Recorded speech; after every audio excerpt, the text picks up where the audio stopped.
Si vous possédez un site web, vous recevez sans doute la visite de ces robots Internet automatisés appelés bots. Ces bots, ce sont de petits logiciels qui interagissent avec votre site web sur Internet.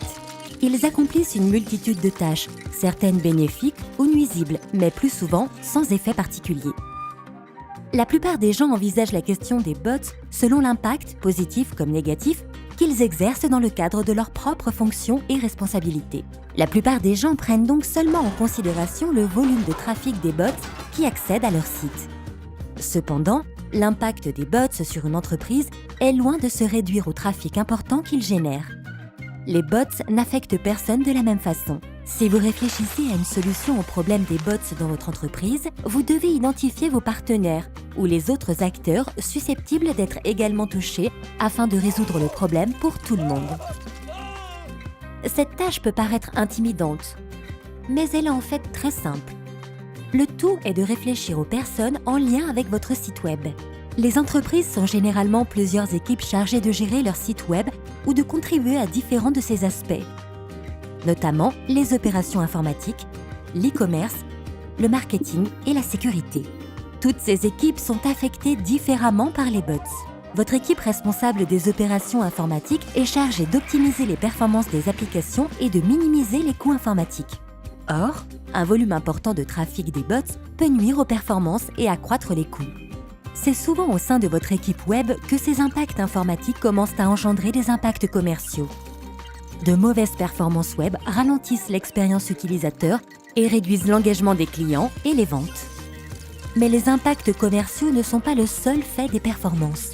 Par exemple, si vous vendez des produits sensibles aux variations de prix sur votre site web, vos concurrents copient sans doute vos prix pour mieux rivaliser avec vous. Ce faisant, ils vous volent des clients et nuisent à vos ventes. De même, votre équipe marketing crée peut-être du contenu enrichi autour des produits que vous proposez. Cela coûte de l'argent.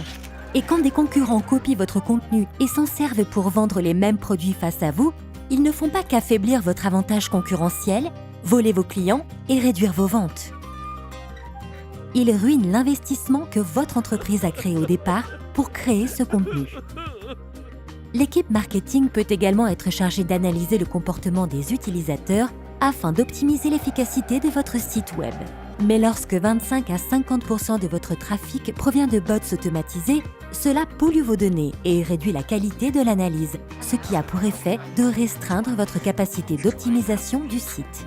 Généralement, c'est à l'équipe de sécurité qu'il revient d'agir. Comment? En analysant votre trafic pour déterminer le comportement des bots et en prenant les mesures qui s'imposent pour minimiser tout impact négatif. Aujourd'hui, cela nécessite une analyse manuelle du journal de trafic, ce qui demande du temps et accapare des ressources précieuses, les outils disponibles étant de plus limités. Vous pouvez d'ores et déjà constater que le problème des bots est loin de se réduire au trafic important qu'ils génèrent. Généralement, de nombreux acteurs d'une entreprise sont affectés différemment par les bots. Cela signifie qu'ils sont confrontés à des problèmes multiples et qu'ils n'ont pas les mêmes besoins pour y remédier. Avant de pouvoir rechercher une solution pour résoudre le problème des bots dans votre entreprise, vous devez connaître la nature exacte de ce problème. Cela nécessite d'identifier vos acteurs et de les inclure dans la discussion. À travers une communication claire, vous pouvez les aider à comprendre ce que sont les bots, puis collaborer avec eux pour mettre en évidence l'impact que les bots ont sur eux et leurs équipes. Ce n'est qu'à partir de là que vous pourrez arborer les fonctionnalités requises pour une solution de gestion des bots, car vous connaîtrez alors les tenants et aboutissants du problème à résoudre.